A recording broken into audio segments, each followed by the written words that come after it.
Students, digi lesson from the house of Navankur में आपका स्वागत है। बच्चों, आज हम कक्षा 6 की विषय सामाजिक विज्ञान की पुस्तक सामाजिक एवं राजनीतिक जीवन के अध्याय 4 लोकतांत्रिक सरकार के मुख्य तत्व भाग 1 के बारे में पढ़ेंगे। बच्चों, इस पाठ में आप लोकतांत्रिक सरकार के कामों को प्रभावित करने वाली कुछ मुख्य बातों के बारे में पढ़ेंगे। इनमें लोगों की भागीदारी, समस्याओं का समाधान, समानता एवं न्याय के विचारों को शामिल किया गया है। ये सभी लोकतांत्रिक व्यवस्था को सफल बनाते हैं। अगर लोकतांत्रिक व्यवस्था नहीं होती तो क्या होता? आइए इसे जानने के लिए दक्षिण अफ्रीका में रहने वाली माया की कहानी को पढ़ते हैं। बच्चों, दक्षिण अफ्रीका एक ऐसा देश है जहाँ कई प्रजाति के लोग रहते हैं। श्वेत यानी गोरे, अश्वेत माने काले, और जिनकी त्वचा का रंग सांवला है उन्हें भारतीय कहते हैं। जोहान्सबर्ग में रहने वाली 11 वर्ष की दक्षिण अफ्रीकी लड़की माया नायडू एक दिन पुराने बक्से की सफाई करने में अपनी माँ की मदद कर रही थी। उसे एक रजिस्टर मिला जो अखबार की कतरनों और तस्वीरों से भरा हुआ था। उसमें एक 15 साल के स्कूल जाने वाले लड़के की बहुत सारी तस्वीरें थीं। माया ने जब उस लड़के के बारे में अपनी माँ से पूछा तो उसे पता लगा कि उसका नाम था हेक्टर पीटरसन। उसको पुलिस ने गोली मार दी थी। माया को बड़ा दुख हुआ। उसने पूछा, क्यों? माया की माँ ने समझाया कि दक्षिण अफ्रीका पहले रंगभेद कानून से शासित था। रंगभेद का मतलब है त्वचा के रंग के आधार पर भेदभाव किया जाता था।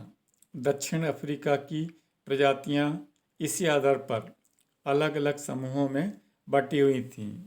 वहाँ के कानून के अनुसार श्वेत, अश्वेत, भारतीय एवं अन्य प्रजातियों को एक दूसरे से संबंध बनाने की अनुमति नहीं थी। विभिन्न प्रजातियों के लोग ना तो एक दूसरे के आसपास रह सकते थे और ना ही आम सुविधाओं का इस्तेमाल कर सकते थे।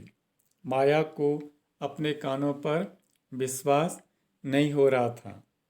रंगभेद कानून के तहत जिस तरह का जीवन था उसके बारे में बताते हुए माया की माँ की आवाज़ में बड़ा गुस्सा था।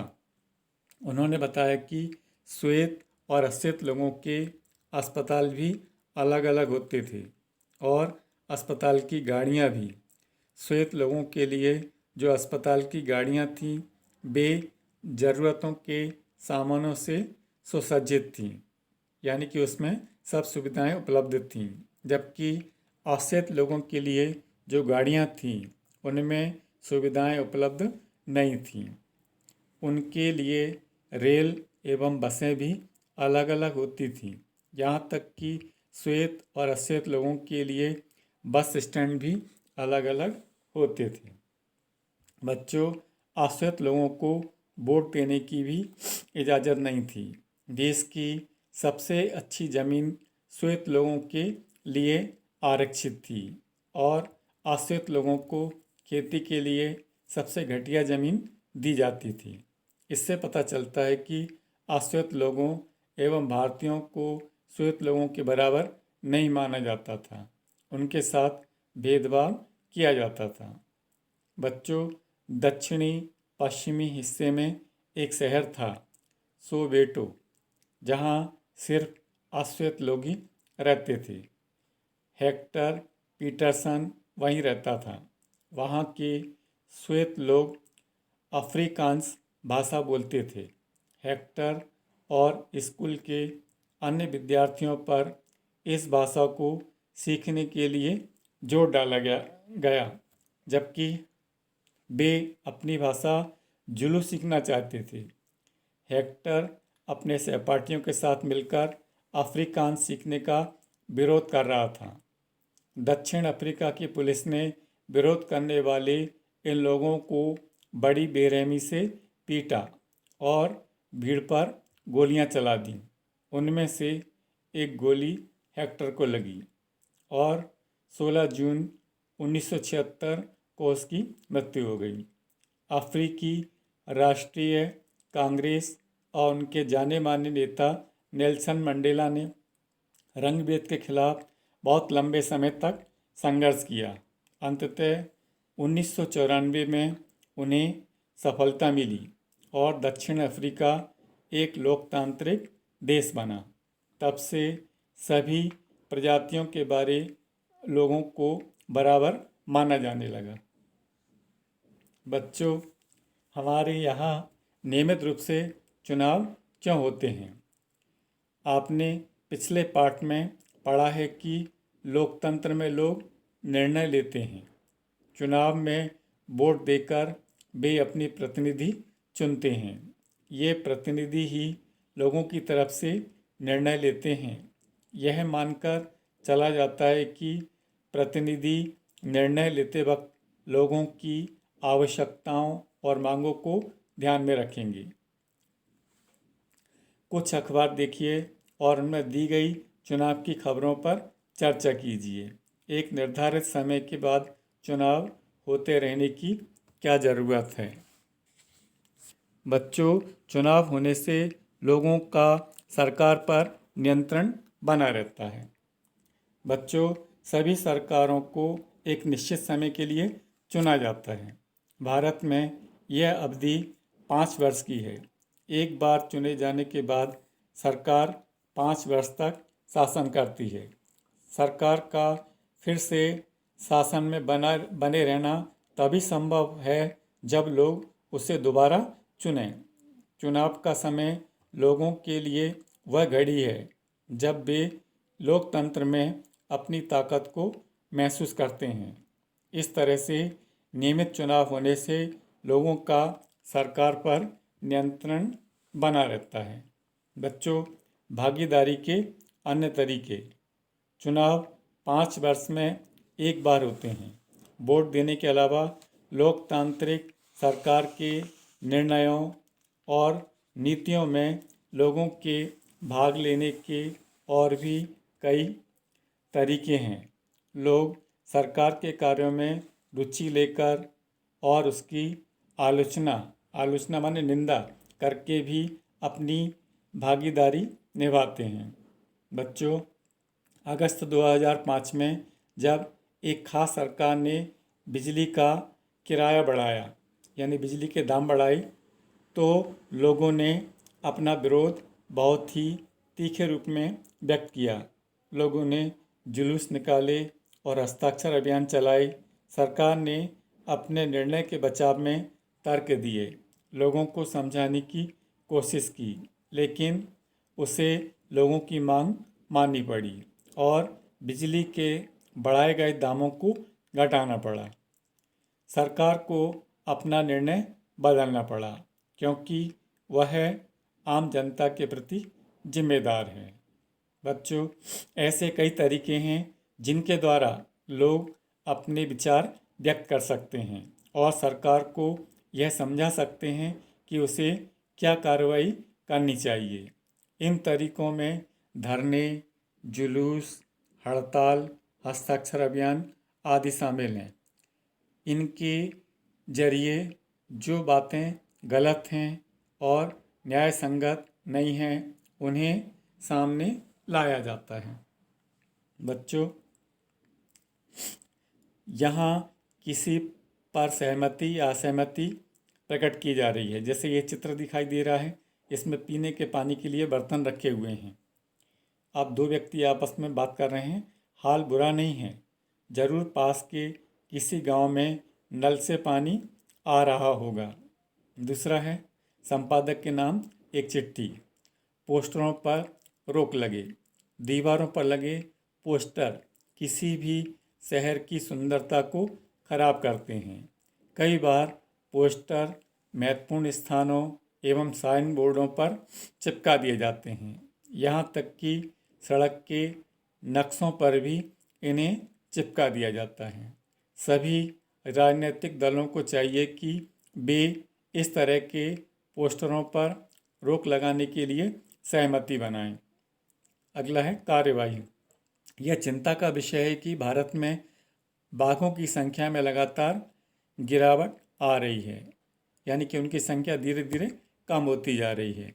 जंगल चोर उनका शिकार करके उन्हें मार रहे हैं।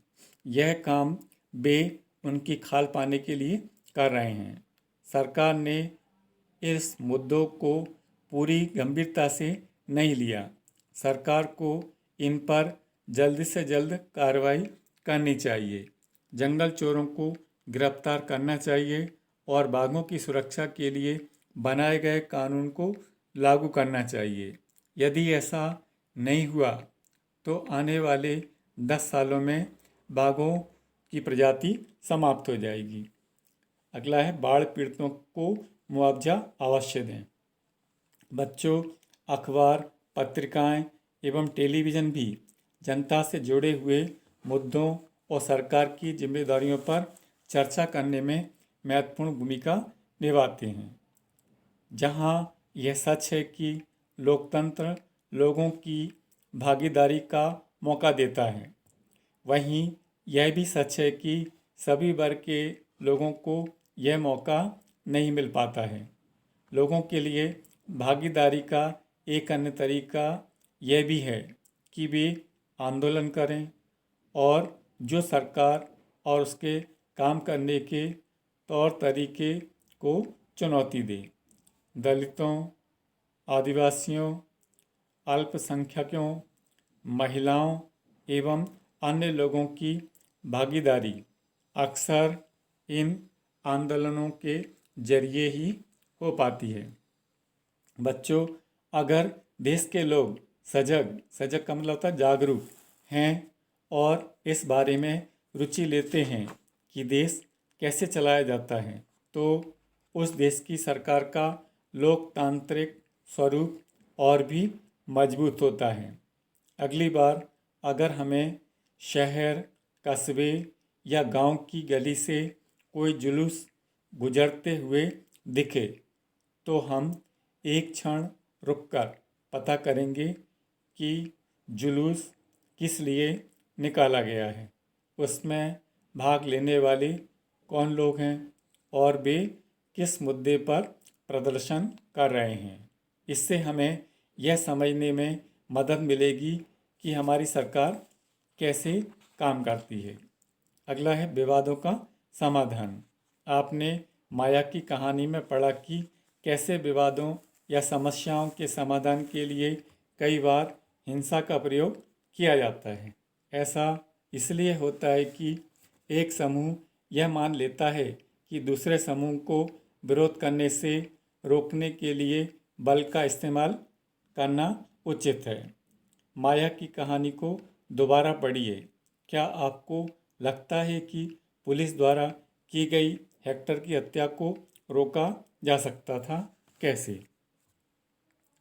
बच्चों, विवाद तब उभरता है जब विभिन्न संस्कृतियों, धर्मों, क्षेत्रों और आर्थिक पृष्ठभूमियों के लोग एक दूसरे के साथ तालमेल नहीं बिठा पाते हैं, यानी कि एक दूसरे के साथ मिलजुल कर नहीं रह पाते हैं।